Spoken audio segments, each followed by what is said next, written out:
Hey, hot girls. Welcome to the first episode of Hot Girls Photograph Love. I am Chloe Ramirez, and I am so excited to be here.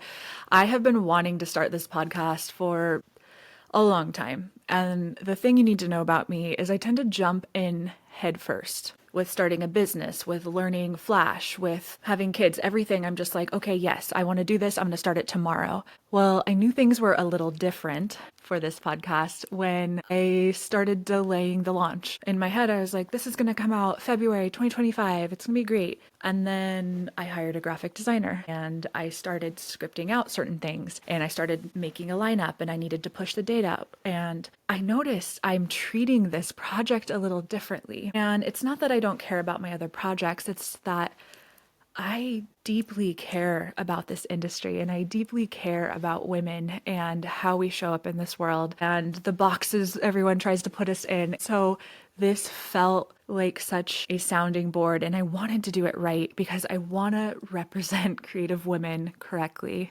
and give them a platform to be able to speak about their journeys and talk about their struggles, a place that's created just for us, that feels like us and feels comfy and cozy. So it's always a little weird starting something new, and I have been batch recording episodes and talking to the most, and I can't even tell you guys, the most incredible women artists, and just feeling so inspired and sitting on the very first episode that I still needed to record. I was like, Chloe, why are you putting this off? Why? And it finally hit me. I'm like, oh, because I need to tell my journey. And you guys, if there's anything true about me is I take my time. I take the long way home. I take the scenic route. I'm a romantic. I take things in. Yes, I may start projects very quickly, but the rest of my life has unfolded in this way that was never prompt, never felt on time. And so sitting here just going, okay, well, this journey is a long one. I started my business in 2010. It's 2025. A whole lifetime has happened. And I guess it's time to share that story with you. So I'm going to go ahead and share how I became a photographer and the journey that led me to this spot where I am recording a podcast for women photographers in the industry, how it all came to be. So little baby Chloe grew up in a very creative house. And I'm not just throwing that word around lightly. My mom was an amazing painter. And I say was because she sadly died last year, which was the heartbreak of my lifetime. And my dad is a musician and they fell in love in high school and they were high school sweethearts and they had their kids and they wanted to raise us in an environment that was creative, that fostered creativity within us. I was homeschooled for a little bit up until fourth grade. And I remember my mom taught art for the co-op that I was in. I think that maybe I was the worst art student in the world, like art school dropout kind of style. I just wanted to go play with my friends. I was singing all the time. I thought I was going to be a singer and I knew my mom wanted me to draw, right? She's like, just try shading this way or doing it this way. And I just remember going like, I would rather do anything else. That kind of art I was always inspired by, but not something that I could technically execute correctly. I think a lot of that had to do with not wanting to be like my mom, wanting to pave my own path. And music was something that I was like, that's what I'm going to be. I'm going to be a singer. When you ask little kids that cute question, oh, what do you want to be when you grow up? I was like, singer. I'm going to be a singer. And that was just my life's mission. My mom raised us on R&B, like all the classic. Stevie Wonder was a staple in our house.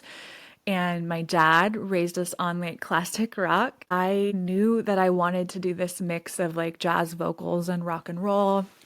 And that was the path I was on. My dad gifted me a guitar when I was young, and I remember playing Stairway to Heaven, which is like apparently very classic little lick for beginning budding musicians to learn on the guitar. And so I was just a walking stereotype. I made a band, a local rock band, when I was in high school. And the funny thing about that is without my parents, my parents were just like the biggest cheerleaders. I cannot think, and I wish my mom could hear these words from me now, and hopefully she's looking down on me now, listening. But without that creative household, I don't know that I would have been able to jump in head first to some of these projects, to some of these creative endeavors. Because as an artist, as a creative, we are told, the stereotype, oh, starving artist, you should look into jobs that make money. Well, I'm telling you, there's money to go around. So when I was in high school, I started this rock band, and my parents paid a producer to produce our demo, and we were going up. The producer was in Washington. We were going back and forth. I think I did 2 demos. I started when I was 15 doing this, and the songs were so melodramatic. They were just very teenagery, talking about love and heartbreak. And at that point, I had only had maybe one boyfriend, so I had absolutely no experience. But I remember drawing experiences from things I would see on TV or my friends. I was very social, very extroverted. Taking in their experiences and using it as fuel for my art at the time was something I was just doing. I remember my parents reading, they're like, "Are you depressed? Like, what are these lyrics?" And I was like, "No, Mom, you just don't understand." Totally typical teenager stuff. And just your classic walking stereotype who had no idea she was a walking stereotype. And during that time, I was doing vocal lessons, was in advanced choir in high school. I was in musical theater productions. A stage is somewhere I always felt very comfortable on, again, because of the environment that I grew up in. And I was certain that I was going to be a rock star. Like, there was just no plan B. I didn't care about grades. I didn't care about anything like that. I wasn't a bad student, but I had ADHD that was undiagnosed, and being a student wasn't something that felt very natural for me, like sitting at a desk. I wanted to be on stage. I wanted to be creating. And my mom, my senior year, I had an elective to fill. I was thinking about taking another theater class, and my mom was like, "Why don't you do photography?" In typical teenage fashion, I was like, "Mom, you don't understand. I've never wanted to do that. That's not the kind of art that I make." And just saying those kind of things to her. And she was like, "Okay, well, what about yearbook? You're really social. You know a lot of people. Why don't you do yearbook?" And I was like, "No, Mom, I'm going to be a rock star." And despite everything that I had said, and, at the same time doing musical theater productions, being on stage, going to bars before I had even turned 18 to sing to adults as a front woman of our local band, I thought I had made it. I thought I was like hitting the big time. And when I graduated high school, I received a gift, and it was wrapped neatly in a little box. And I wasn't expecting a gift. We didn't grow up in a wealthy family. In fact, my dad worked several jobs to keep us afloat, and my mom was always selling paintings. So I knew that this gift was something that was from the heart. And when I opened it, it was a camera. Despite me being like, "Mom, I don't like photography. It's too technical for me. I just want to be this musician." And it was a Nikon D50 with the 18 to 55 millimeter kit lens on it. In that moment, maybe it was part of growing up, I was so excited. I was like, "Oh, I could take our band photos with this." I was starting to feel those like creative juices flowing in me. And my mom and dad were so cute. They were like, "Chloe, we went to the camera store and we talked about how you don't necessarily want to make this a career or anything, but we want you to be able to be creative and take photos with it and just have a creative outlet." And the guy at the camera store said, "Nikon is a really good brand." Little did they know, like, they're an amazing brand. Man, I hit the ground running. When I say I jump in, I jump in. I may take the long road, but I do initially jump in very fast. And so I was photographing anyone that would let me. And at the time, I'm 18. I'm 18 years old at this time. Photographing friends in cool attics of my mom's studio that she had at the time for her painting, and using only a flickering bulb to light up their face, and just going like, "Whoa, I can use light this way, and I can use this street lamp, and I can use this natural light with window." And it was all natural light or artificial light that wasn't flash. That's what I was really into at the time. And I remember going to my first year of community college. I remember looking at the tuition, even for community college, and knowing my parents' situation and knowing that this wasn't something that I expected from my parents. It would have to be a student loan. And I was like, I need to get a job. I had worked since I was 15 at, my first place I worked was a hot dog place. I made hot dogs. It's not glamorous, but that's what I did. And so I was always working. It wasn't like, "Oh, I need to get my first job." It was, "Oh, I need to pay if I want to do college, if I want to get a higher education." So I went to the mall, as every 18-year-old does, and starts putting in applications. Now, I am 37 years old. I know application processes are probably all online nowadays, but back in the day, you had to like show up in a nice outfit and talk to the manager and ask for an application. It was very hands-on. It was very personal. I remember going to the Picture People. It was a photography studio in malls, so that was their thing. And I talked to the manager and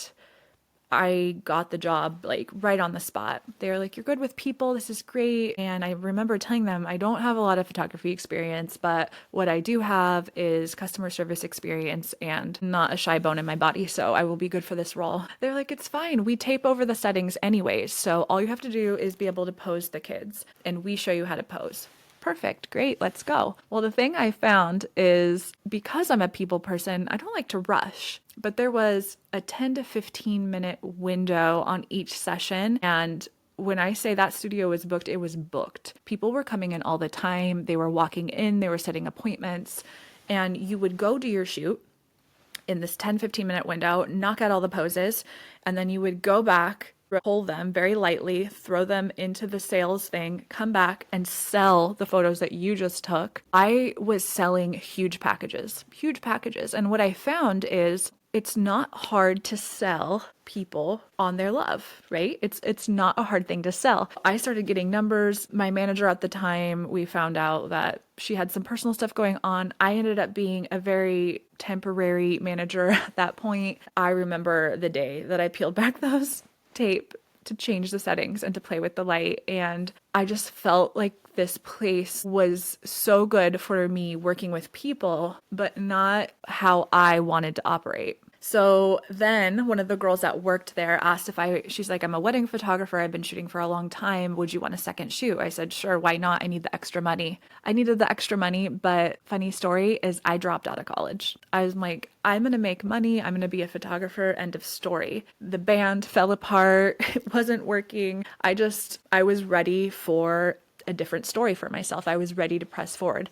I started second shooting. I really fell in love with love. I fell in love with that relationship people have, and not just the story between the people getting married, but I fell in love with all the little other stories. So being a second shooter, you really learn to look for the stories that aren't like the obvious one, which is these two people fell in love and they're getting married. No, I was looking for the grandma who, is a hands-on grandma and she's braiding the little girl's hair because she wanted to dance on the dance floor and her hair was falling in her face, or the uncle that no one ever sees but is always the life of the party, and he took time off his busy schedule to come to this wedding, fly across country, and everyone's so excited to see him. Or the friends that you met in college they became your family and their kids became your nieces and nephews, and to know that love isn't just blood relation. I just became obsessed with all of it. The details of the day, sure, whatever. I wasn't really interested in creating any of those magazine quality stuff. I was very drawn to emotion. And that is something that I couldn't have found at the studio or even working with friends. It was something that happened on the job. This is what lights me on fire.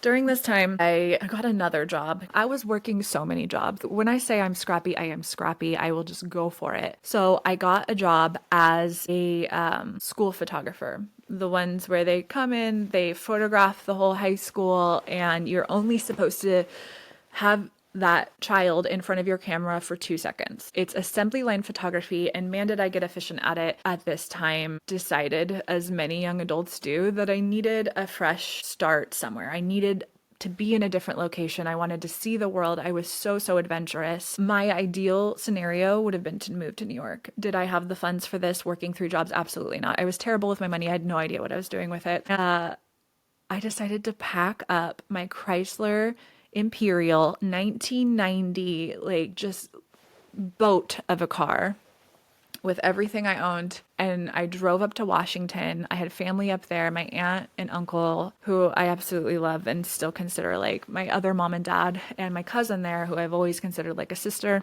I knew that that would be a great first place for me to move while still having the support of my family. And I got a job working for a school portrait studio in Seattle. Now, my family lived in Bremerton, that was across the Sound. And if you know anything about Seattle, you know that a lot of their transport is by ferry. So I would wake up at 4 in the morning. I'm not even kidding you. And I would get on this ferry. It was about an hour. And I would listen at the time to my iPod.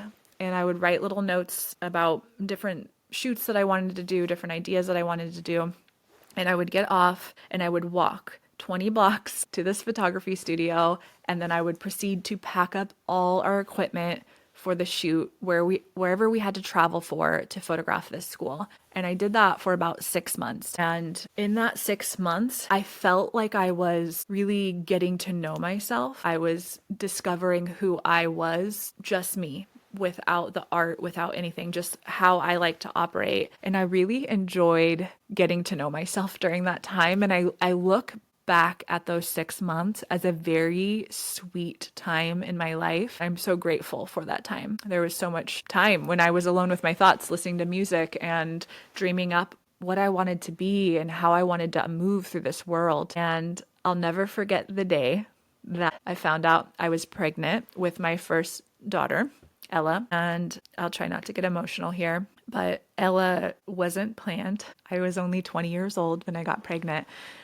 I just remember the day that I found out, I was like, wow, I feel like something's off about me. Like I feel a little weird. And it dawned on me that I may be pregnant. And I just remember taking like 100 tests, just like you see in the movies. I took so many, I just couldn't believe it. I was like, wow, I'm just a little baby. I'm like not ready to have a baby. This is insane. And I went to Planned Parenthood and the lady went over the options with me. And then she looked me like straight into my soul. And she goes, I can tell that you might want to keep this baby. I can tell that you're not ready to make a decision and that decision might surprise you, that you might be surprised that you want to keep this baby. And I don't think that they're supposed to even say things like that. But when I tell you, when she said that, I felt like a warm like hug just like washed over me because man, like what a choice to make, right? I left and I told my cousin, I said, I think I'm going to keep this baby. And once that happened, my life took a different route. It took a different route than I had planned in those 6 months of what I was mapping out for myself, right? All the creative endeavors and everything. It didn't stop. It just got put on hold. And then it took a different direction. I got married and we had this beautiful baby, beautiful baby. Like I don't think that I could ever understand how much my parents adored me and loved me to the extent that I know now after having Ella. This child was nothing. I mean, nothing like I was expecting. I expected her to be a little carbon copy of me. She's the complete opposite. And it's magical, right? Everything that I expected to teach my daughter something. I expected to be a parent and like impart my wisdom of 21 when she was born, of nothing, and here this little baby who could stare straight into my soul when she was looking at me has taught me more about myself and how the world works than I could ever teach her. And I really did grow up with her. So about a year, so I had her in 2009. In 2010 is when I was like, I can't be working for anyone else anymore. I'm so tired. Like maybe I should just stay at home. Maybe I should just be with her. Maybe I should just give up this photography stuff. Like I love being a mom. Like it was never about, oh, I wish I didn't have my daughter. No, it was like, how can I be the best mom always? And if that means giving up something that I thought was important to me, then that's okay. And my ex-husband was telling me, he's like, why don't you just start a business? Once that idea was planted in my head, man, I was like, let me jump in head first. I opened my business like a month later. Boy, was I surprised when tax season rolled around the next year that I had no clue what I was doing. Not a clue. I was taking, in the creative sense, I was taking anything and everything that people would offer me, and I would do it. And I remember not knowing simple things like, because I had worked off a template for these studios that I was working for, that I wasn't quite sure what focusing that I liked on my camera or how to shoot with motion. And I was literally reading my Nikon manual at the time. I had a D700 at that point. I upgraded and I was just reading, okay, so how, if the subject's moving, what focus point do I need? And then I was finding out color theory and all these things. And I was learning on the job, because learning from a template is not it, guys. Someone else's version of telling you how to create a good photo is not going to be your version. So I'm going to say this, and I'm going to say it with my chest. If you have a teacher who is telling you there is only one way to do this, you need to be like, oh, okay, and run out the back door, okay? Run as fast as you can, because those people are teaching from ego. As a creative, there is a bazillion different ways to take the same shot. If you're using different lighting or a different modifier, if you get the same result, then that shows you that you can do it different ways, right? So me learning off a template of somebody else's success was never going to work for me. Because man, I tried on so many different hats in those first 5 years. I was like, maybe I could be an event photographer. Maybe I'll be a wedding photographer. Maybe I'll shoot maternity. Maybe I'll shoot commercial work. I had no clue what I was doing, and I was loving it, every second of it. And I started to see this pattern in my life where I would leave a shoot and I would be in my head about it. And I would start almost criticizing and going, oh, I wish I would have done something this way, or I wish I would have lit them this way, or man, I just learned about the focusing systems on my Nikon. I wish I could go back in time and do that shoot and make sure that I nailed focus here, because that would have been so much easier. I was teaching myself, I was learning, and YouTube was, in its heyday, and I was learning from anything and anyone that I could learn from. And I had a photographer friend who was part of an online community at the time that doesn't exist anymore, but it was so great. And she said, hey, I have a workshop that I'm attending. Would you like to attend with me? I said, yes. Little did I know I would learn the most in those 2 days over that weekend than I would learn in the few years that I had been trying to make it and trying to teach myself photography. At the same time, the person that did this workshop, who will remain anonymous because it's a different teaching style than I do, but definitely we're not here to badmouth anybody, can still hear their voice in my head criticizing every little decision that I made. So I would go to shoot, they would say, you need to stand back, you need to get the full picture in the frame. And, why would you do it like this? I told you. It just very mean commentary that became my inner dialogue for like years after that. I would go to do a wedding and the wedding would be executed perfectly.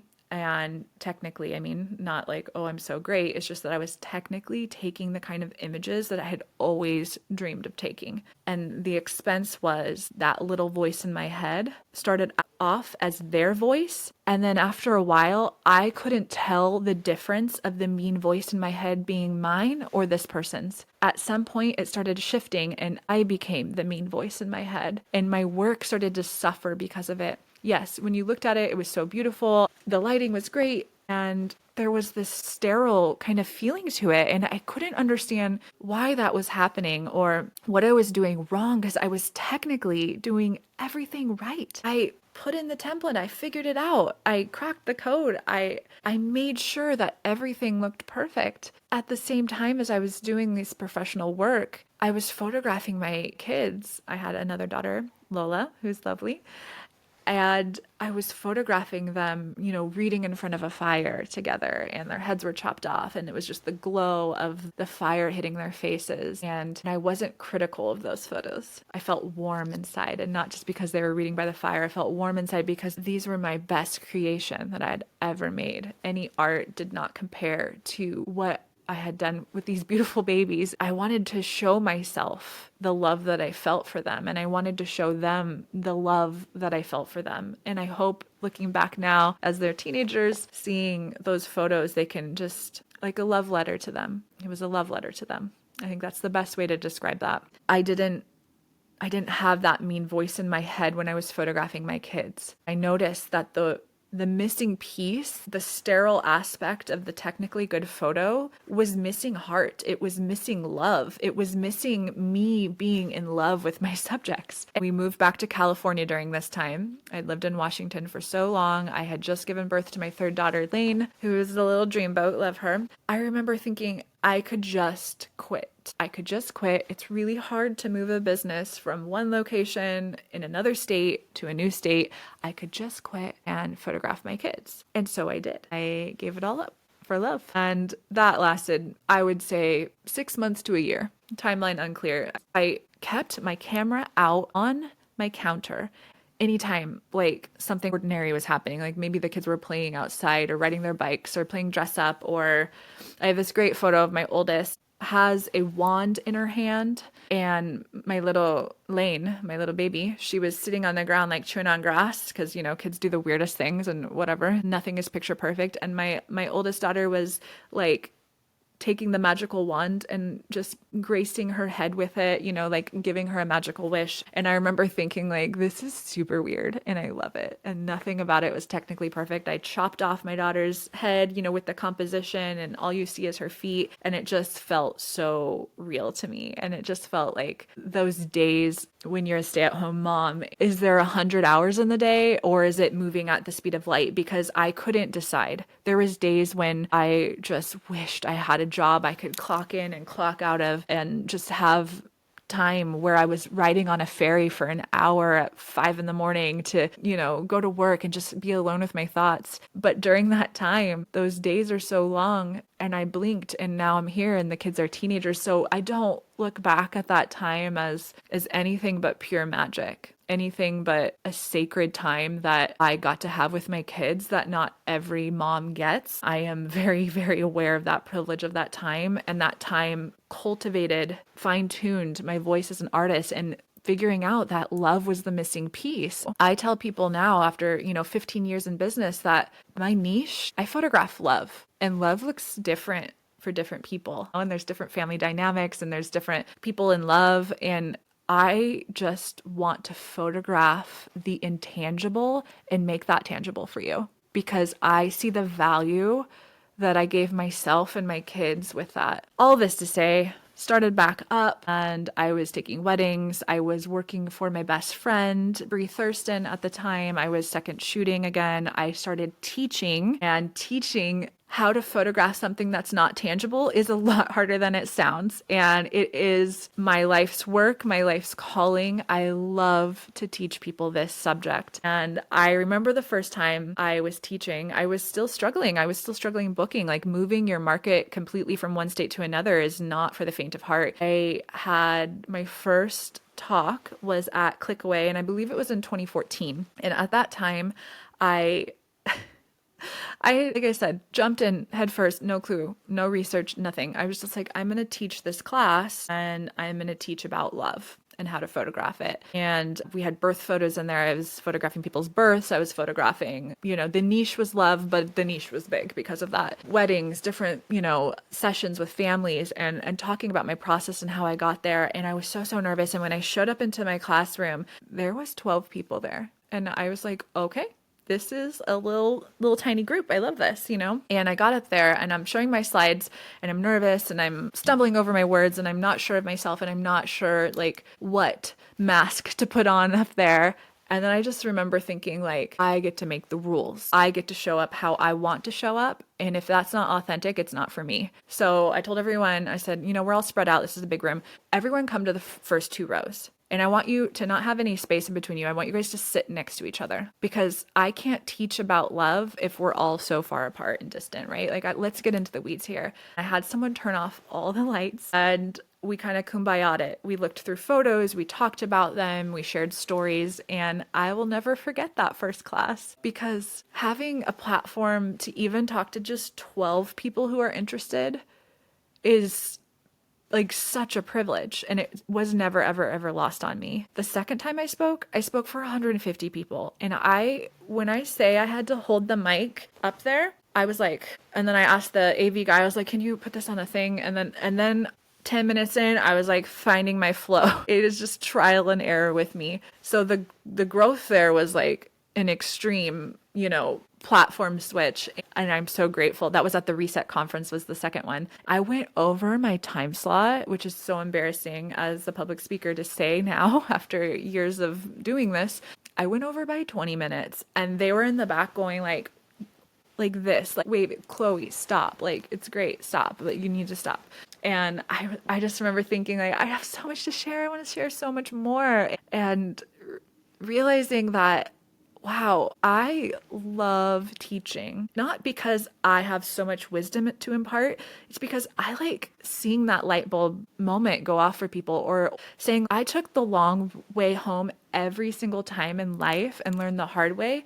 Can I show you how to make it easier? You don't have to do that. I went through that so you don't have to go through it. And just connecting with people. I photograph love because I love people. My whole life, that connection just has been so lovely. And going through these things, I look back and go, okay, yeah, I had no idea what the full picture was. I still don't know. We're still living life here, but I'm so excited to see what happens. And started teaching, did online courses with Click & Co. and Click Photo School without these women that gave me, little Chloe, like little mom with a camera, an option to teach and to share things. I will never forget those women who created those platforms for other women to share their journeys and to share their wisdom, because for the first time in a long time, I felt like I was taken seriously. And as an artist, as somebody who's just trying her best to make it in this world at all times of her life, it was so beautiful to have that platform to be taken seriously. With that, I started getting some magazines were wanting to purchase my images.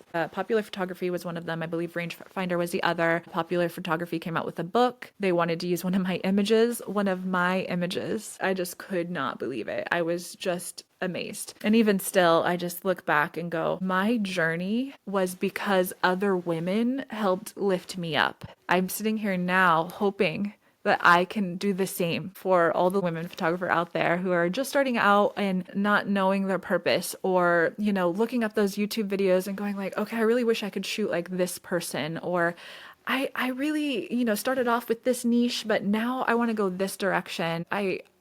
I want to give you permission to do that. I want to give you the permission to make mistakes and have a messy journey, and know that there's other women out there like myself and other guests on this podcast and other platforms that are literally rooting for you. We want to see you succeed. We want to see that happen. So if I can help in any small way of that journey, I think that would be the most fulfilling, rewarding thing to see.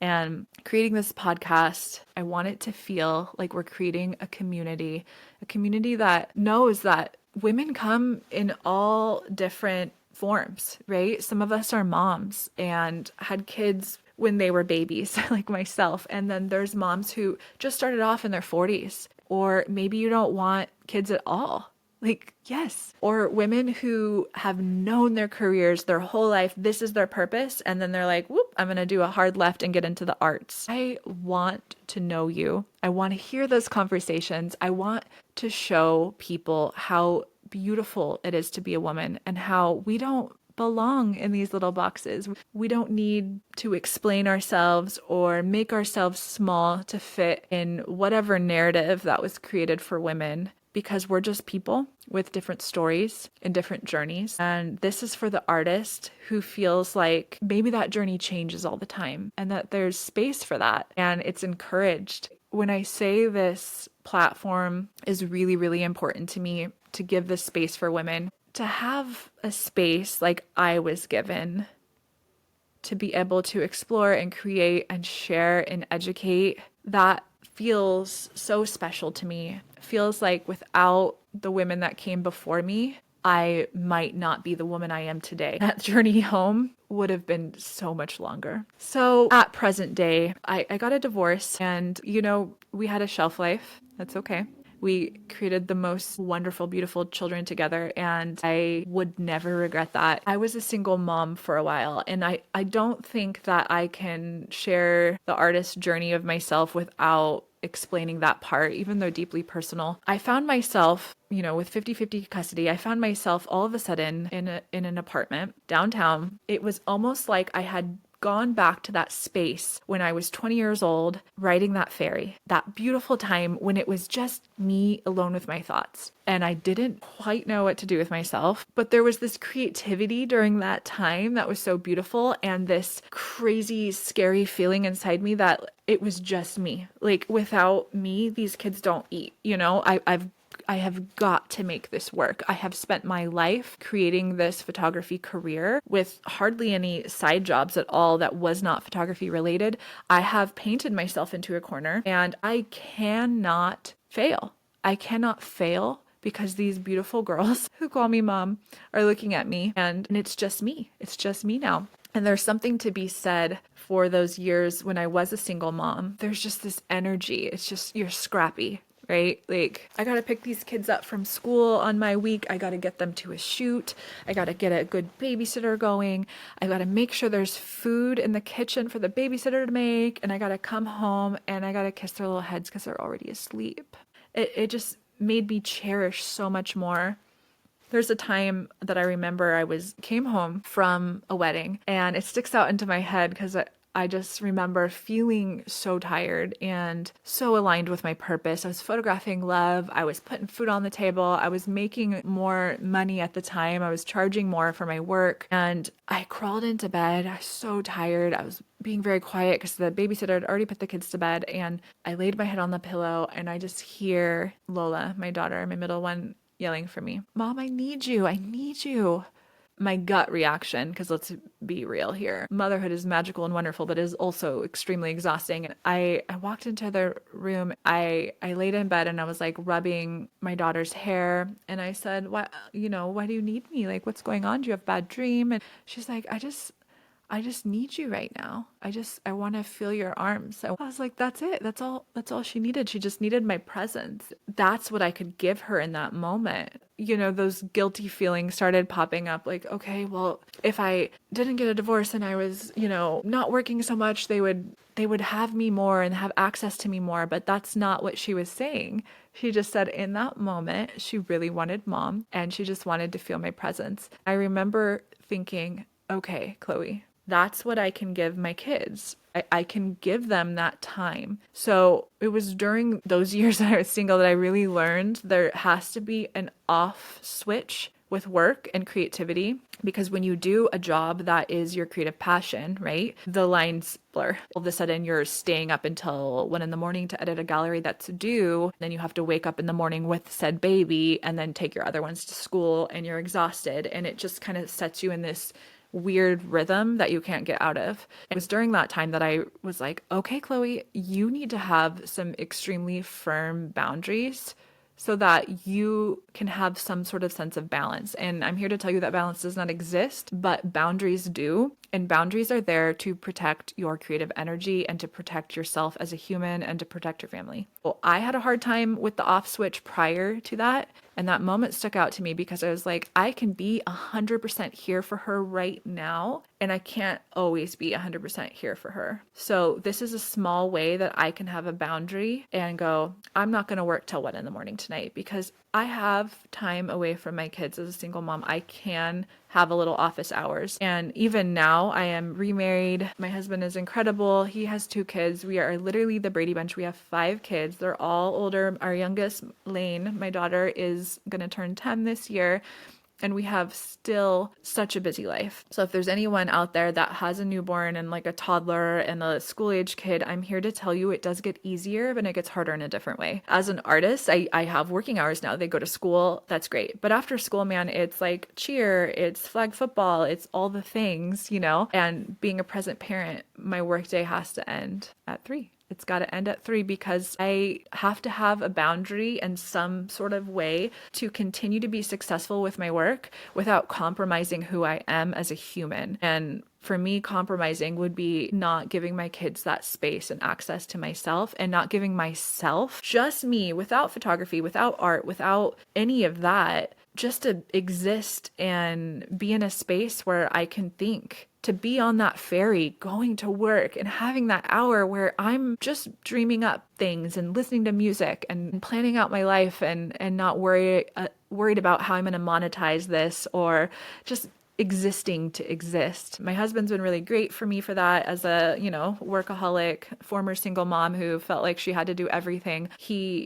He'll tell me, like, it's okay to have days where we just sit on the couch and watch TV. You're not going to be not successful because you did that. You're going to give yourself rest. And he's a Taurus, so he's taught me a lot about rest, which is great. As a Capricorn, if you're into the zodiac, we are like, how can we make money and how can we make more money and how can we be successful? We find out that if we want all those things, we have to compromise. And for me, it's not worth it to me. I'd rather take the long way home every single time if that means that I don't have to compromise who I am as a person and I don't have to compromise who I am as a mother and as a partner, because that's success to me. Success, like, that's literally having it all. So present day, I am a photographer of love. I'm always a student. I'm always learning, and I cannot wait to see what the rest of this creative journey looks like in this lifetime for myself. I am so excited to have this platform where I can invite other women guests, other creatives, other photographers into the space and pick their brain.